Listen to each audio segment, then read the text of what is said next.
Hey everyone, welcome back to the channel.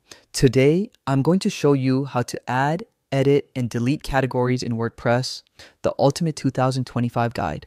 Categories are essential for keeping your content organized and making it easy for your visitors to navigate your site.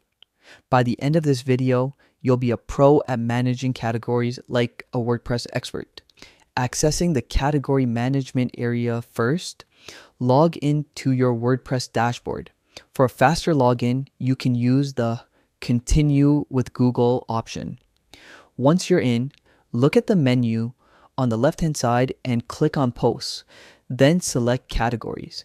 This will open the Category Management page, where you can see all your existing categories and options to add, edit, or delete them. Adding a new category.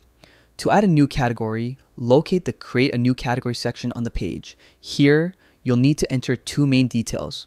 Category name, this is what your visitors will see. Slug, this is the URL-friendly version of your category name.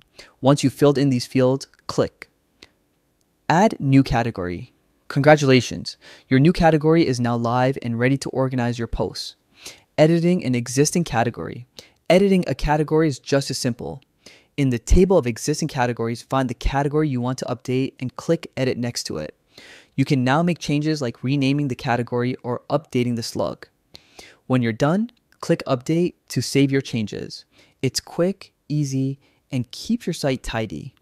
Deleting a category, sometimes you may want to remove a category. To do this, locate the category in the table and click Delete. Don't worry, deleting a category won't delete the posts inside it. All associated posts will automatically move to the uncategorized category unless you reassign them to another category first. And that's it. You now know you hope to master category management in WordPress. If you found this video helpful, make sure to like, subscribe, and hit the notification bell so you never miss a WordPress tutorial. Thanks for watching, and I'll see you in the next video.